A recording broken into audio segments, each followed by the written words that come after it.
سنو خوب دھیان سے جاگ کر. تو اللہ تعالیٰ بھی یہ دیکھتے ہیں کہ یہ اس مقام پر، اس حیثیت پر، اس معمول پر ہیں، تو اللہ تعالیٰ حکم لاتے ہیں ان کے معمول کے بھی خلاف، ان کی حیثیت کے بھی خلاف، اور ان کی چاہت اور ان کے جذبے کے بھی خلاف. یہ نہیں کہ یہ اطاعت کرتے کرتے اس درجے پر آ گئے ہیں یہ کہ اب ان کو چھوٹ دے دی جائے کہ ابھی جو چاہیں کریں، ایسا نہیں. سنو یہ تو پرانے ہیں ان کو چھوڑ دو، یہ پرانے ہیں یہ جو چاہیں کریں، ایسا نہیں ہے. کہ جنہیں ایک عرصہ ہو جائے گا اطاعت پر، ہم ان کے لیے ایسا حکم لائیں گے کہ یا تو ان کا پچھلا سارا صاف ہو جائے گا. سنو غور سے میں کیا کہہ رہا ہوں، یہ تو پچھلا سب صاف ہو جائے گا اطاعت کے امتحان میں، یا تو پچھلا سب ختم ہو جائے گا جو کچھ اب تک کیا ہے. اور اگر یہ امتحان میں کامیاب ہو گئے تو جہاں تک ان کا درجہ تھا ہم ان کا درجہ اور بڑھا دیں گے آگے. ہماری بات جا کے سننا ہوگا، بہت دھیان دینا ہوگا بہت بات کی طرف. امتحان ہوگا، ان کا امتحان ہوگا کہ ان کا امتحان ہوگا جن کو کوئی ذمہ داری ملی ہے، جنہیں کوئی درجہ ملا ہے، کوئی ذمہ داری ملی ہے، کوئی کام ان کے سپرد کیا گیا ہے. ہاں خوب بات سمجھنا اچھی طرح. جن کے ذمہ کوئی کام کیا گیا ہے اور جنہیں کوئی درجہ ملا ہے، ان کے لیے حکم آئے گا ایسا جو بالکل ان کے معمول کے حیثیت کے خلاف ہوگا. یہ اللہ کی طرف سے امتحان ہوتا ہے کہ یہ اس درجے پر آ گئے ہیں، اگر ہم ان کی طبیعت کے خلاف حکم لائیں تو یہ کیا کرتے ہیں. آیا یہ ہم سے جھگڑتے ہیں اس پر، یا یہ کہ اطاعت کرتے ہیں، قبول کرتے ہیں یا انکار کرتے ہیں. خوب دھیان سے بات سننا. یہ اللہ تعالیٰ امتحان لیتے ہیں، اطاعت کا امتحان. اطاعت کا امتحان ہوتا ہے اطاعت کرنے والوں کے لیے، نافرمانوں کے لیے کوئی امتحان نہیں ہے. وہ میں شروع میں عرض کر چکا کہ امتحان کافر کا امتحان نہیں ہے، مومن کا امتحان ہے. فرمایا حدیث میں سب سے سخت امتحان انبیاء کا ہے، اس کے بعد امتحان کا درجہ ان کا ہے جو نبیوں کے طریقے پر چلتے ہیں. عوام کا اور نافرمانوں کا کوئی امتحان نہیں ہے. امتحان ان کا ہے جن پر کوئی کام، کوئی ذمہ داری ڈالی گئی ہے. خوب دھیان سے سننا، میں اس پر واقعات کروں گا الگ الگ کہ کیسے امتحان ہوتا ہے، پھر اس امتحان پر کیسے انتخاب ہوتا ہے. یا امتحان پر انتخاب ہوگا، یا امتحان پر فیل ہو کر، وہ جو فیل ہو جاتے ہیں نا کسی جماعت میں، ان کو اس جماعت سے نکالا جاتا ہے. ایسا نہیں ہے کہ وہ فیل ہو کر چلتے رہیں کہ فیل تو ہو گئے پڑھتے رہو، ایسا نہیں ہے. بولو کہ آپ جانتے ہوں گے یہ بیٹھے ماسٹر صاحب نکال دیتے ہیں نا، جی ہاں آپ فیل ہو گئے، آپ اس جماعت سے الگ ہو جائیے، آپ فیل ہو گئے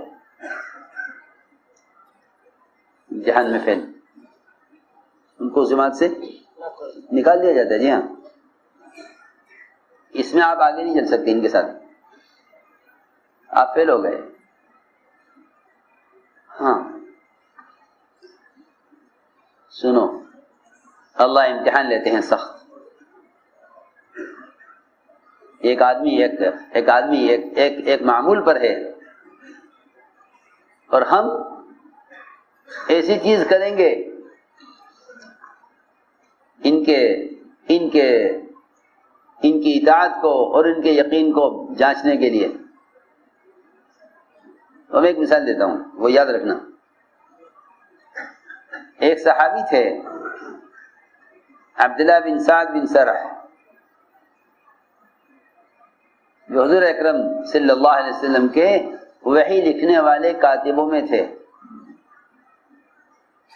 لکھنا پڑھنا جانتے تھے، لکھنا پڑھنا جی ہاں. جو لکھے پڑھے ہوتے ہیں نا انہیں اپنی بات پر اعتماد ہو جاتا ہے استعداد کی وجہ سے کہ ہماری یہ صلاحیت ہے. ہاں، اور جو بیچارے امی ہوتے ہیں سیدھے، وہ کہیں بھائی جو ہم سے کہو گے ہم تو وہ کر دیں گے، ہم کچھ نہیں جانتے، ہم کچھ نہیں جانتے، جو کہو گے وہ کر دیں گے. اس لیے نبی امی ہیں تاکہ کوئی یہ نہ کہے کہ یہ کسی کی سکھلائی ہوئی بات کرتے ہیں. نبی امی ہیں، نہ لکھنا جانتے ہیں نہ پڑھنا جانتے ہیں، کچھ نہیں جانتے. نبی امی ہیں تاکہ کوئی یہ نہ کہے کہ یہ سکھلایا ہوا ہے. ہاں، کہ اگر سیکھے ہوئے ہوتے تو لوگ کہتے ہیں کہ اس کو کسی نے سکھلایا ہے. اس لیے آپ امی ہیں، آپ کچھ نہیں جانتے.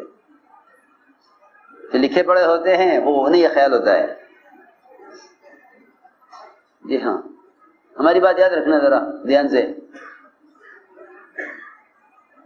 کہ توریت کی کتابوں میں اور آسمانی کتابوں میں جنہوں نے تحریف کی ہے ان کو بدلا ہے. جنہوں نے اس میں تحریف کی ہے ان کو بدلا ہے. وہ لوگ ہیں جن کے پاس علم تھا،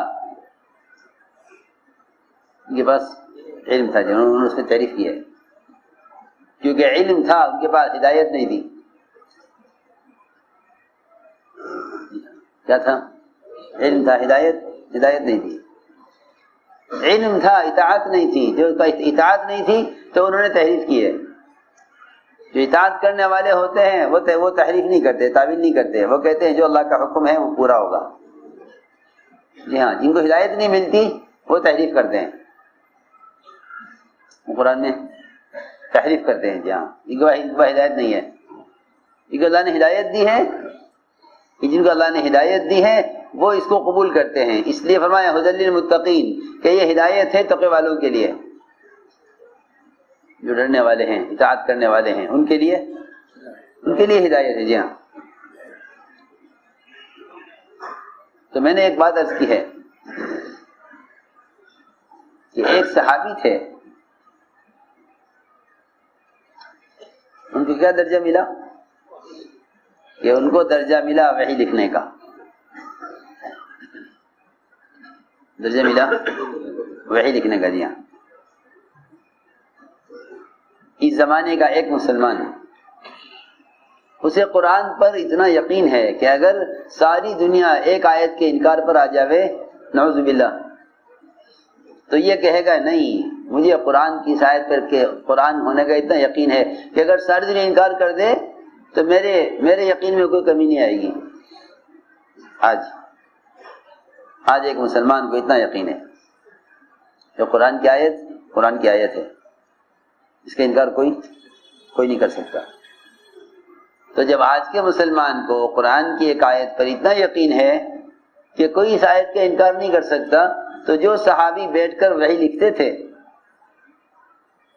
حضور اکرم صلی اللہ علیہ وسلم کی وحی کی کیفیت کو دیکھتے تھے، انہیں کتنا یقین ہوگا قرآن پر؟ جو آپ کے پاس بیٹھے ہوئے ہیں اور آپ کی وحی کی کیفیت کو دیکھ رہے ہیں کہ آپ پر قرآن نازل ہو رہا ہے، آپ کو سردیوں میں پسینے آئے ہوئے ہیں. جی ہاں، اور آپ کی سواری وہ وحی کے بوجھ کو برداشت نہیں کر پا رہی ہے. دیکھ رہے سب.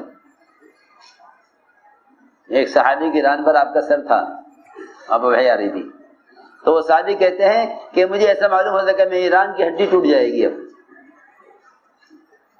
وحی کے وزن سے، بوجھ سے. ان صحابی کتنا یقین ہوگا؟ ان صحابی کو کتنا یقین ہوگا وحی پر؟ سن رہے ہیں؟ میری بات دھیان سننا. میں اطاعت کی مثالیں دوں گا، صرف اطاعت کی مثالیں، کہ اطاعت کرنے والے کیسے کامیاب ہوتے ہیں اور انکار کرنے والے اور شک کرنے والے کیسے ناکام ہوتے ہیں.